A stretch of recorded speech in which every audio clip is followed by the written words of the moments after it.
മീനാക്ഷി ഏറ്റവും കൂടുതൽ ഫേസ് ചെയ്ത കാര്യമാണ് ബോഡി ഷെയ്മിങ്.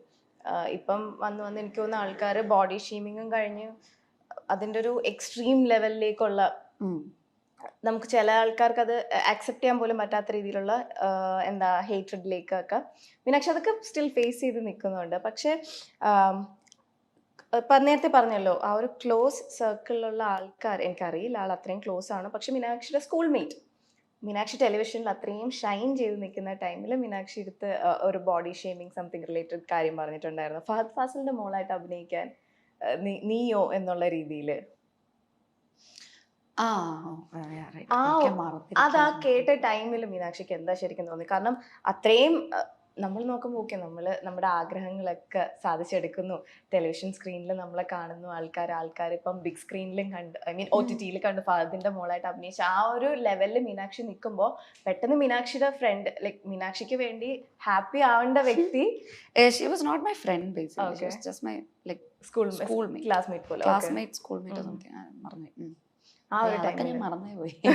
അതാ ഞാൻ പറഞ്ഞു, എനിക്കൊക്കെ 100 കാര്യങ്ങളൊന്നും ആലോചിക്കാൻ വേണ്ടി ചെയ്യാം, ആരാന്ന് പോലും ഞാൻ മറന്നു. ആ ഒരു ടൈമിൽ എന്തായിരുന്നു പെട്ടെന്ന് അത് കേട്ടപ്പോഴത്തേക്കും തോന്നിയത്? പുള്ളിക്കാരുടെ സംശയം എന്തായിരുന്നു, ഞാൻ ഫഹദിന്റെ മോളായിട്ട് ഞാനോ? അതെ, ഞാൻ.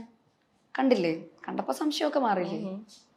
എനിക്കതന്നെയല്ലോ എല്ലാവരുടെയും സംശയം, ഞാൻ ചെയ്യുന്നുണ്ടോ, അത് നീയോ? ആ, ഞാൻ കണ്ടില്ലായിരുന്നോ? അത്രേ ഉള്ളൂ. നിങ്ങൾക്ക് പല സംശയങ്ങളും ഉണ്ടാവും. ഐ മീൻ, പറ്റില്ല എന്ന് പറയുന്നവരോട് പറ്റും. Hey, like I have proved it. Actions എല്ലാം പ്രൂവ് ചെയ്ത് ആൾക്കാരുടെ ആ ഒരു നെഗറ്റീവ് ആയിട്ടുള്ള നോഷൻസ് എല്ലാം ബ്രേക്ക് ചെയ്ത് കൊടുത്തോണ്ടിരിക്കല്ലേ. അത് കിട്ടിയോ എന്നൊക്കെ? ആ, ഞാൻ സിനിമ കണ്ടില്ലായിരുന്നോ?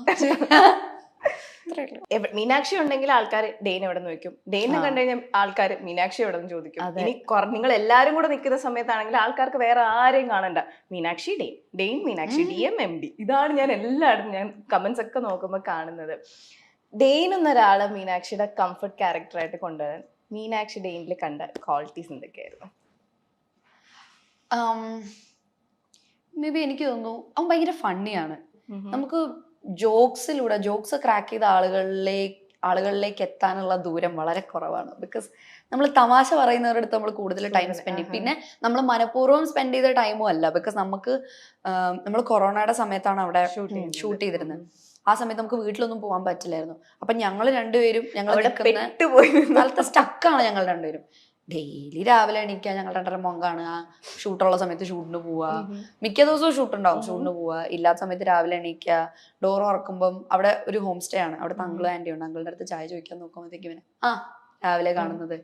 വേറെ ആരും ഇല്ല സംസാരിക്കാനൊന്നും. ഫോണിലൊക്കെ നമ്മൾ എത്ര നേരം ഇരിക്കും. ഞാനും അതെ അവനും അതെ, അധികം സമയം ഫോണിൽ അങ്ങനെ സ്പെൻഡ് ചെയ്യാൻ പറ്റില്ല. ഇപ്പോഴാണ് പിന്നെ റീൽസ് ഒക്കെ വന്ന് നോക്കാൻ തുടങ്ങി. അന്നലെ വേറെ ഒന്നും ഇല്ല, ചെയ്യാനില്ല, എന്തെങ്കിലും നെറ്റ്ഫ്ലിക്സിലോ പ്രൈമിലോ എന്തെങ്കിലുമൊക്കെ സിനിമകളൊക്കെ കാണുക എന്നല്ലാതെ വേറെ ഒരു പണിയും ഇല്ല. അപ്പോൾ പിന്നെ ആകെയുള്ളൊരു പരിപാടി എന്ന് പറഞ്ഞാൽ ഇതുപോലെ നമ്മൾ ഒരുമിച്ചിരിക്കുന്ന സമയമാണ്. വേറൊരു ഏറ്റവും വലിയ കാര്യം എന്ന് വെച്ചാൽ, നമ്മൾ ഒരുമിച്ച് താമസിക്കാൻ തുടങ്ങുമ്പോൾ, അത് ഇപ്പോൾ ഈ പറഞ്ഞ പോലെ ഒരു റൂമിൽ തന്നെ ആവണമെന്നില്ല, ഒരു സ്ഥലത്ത് നമ്മൾ താമസിക്കാൻ തുടങ്ങുമ്പോൾ നമ്മൾ കുറെ നമ്മുടെ റോ സൈഡ്സ് കണ്ടു തുടങ്ങും. നമ്മൾ എന്താണെന്നുള്ളത് ശരിക്കും കാണും. ഡെയിലി രാവിലെ എണീക്കുന്നതും നമ്മുടെ ആ ഒരു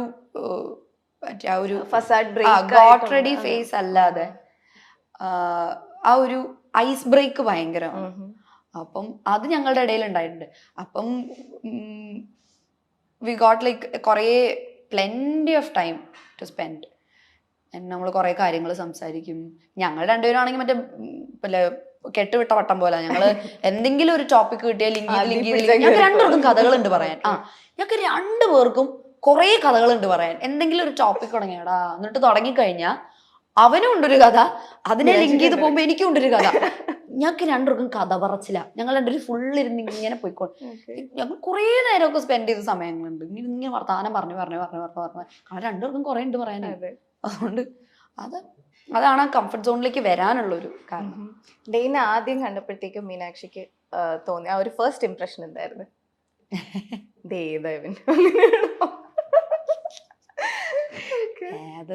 ഞാൻ അവൻ്റെ അടുത്ത് പറഞ്ഞിട്ടുണ്ട്, എന്നെ കണ്ടപ്പോ എന്റെ ഫസ്റ്റ് ഇംപ്രഷൻ ഏതവൻ. അത് കഴിഞ്ഞിട്ട് ഞങ്ങള് നായികാനായകനിൽ സംസാരിച്ചപ്പോ ഇവനെന്തോ എന്നോട് പറഞ്ഞൊരു കാര്യം എനിക്ക് അത്ര എനിക്ക് അത്ര ഇതായില്ല. അത് ഞാനോട് അങ്ങനെ ഞങ്ങൾ പിന്നെ അധികം ഫ്രണ്ട്സ് ഒന്നും ആയിട്ടില്ല. ഇവൻ അങ്ങനെ നായികനായകയിൽ കണ്ടസ്റ്റൻസിനോട് അധികം സംസാരിക്കില്ലായിരുന്നു. അത് കഴിഞ്ഞ് പിന്നെ ഉടൻപണത്തിൽ വന്നു കഴിഞ്ഞിട്ടാണ് എന്തായാലും സംസാരിക്കണമല്ലോ, കാരണം നമ്മൾ രണ്ട് മാത്രമേ ഉള്ളൂ.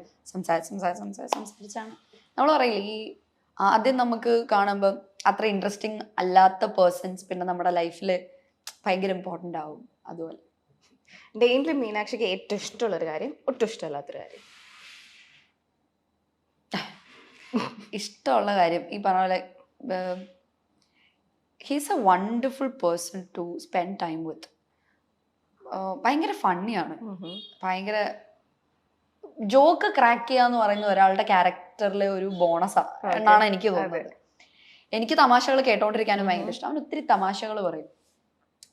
എന്തെങ്കിലുമൊക്കെ ഇപ്പം അബദ്ധങ്ങൾ ഉണ്ടെങ്കിൽ അവൻ സമ്മതിച്ചു തരും. അവന്റെ കുറവുകൾ അവൻ തമാശകളായിട്ടാണ് പറയുന്നത്.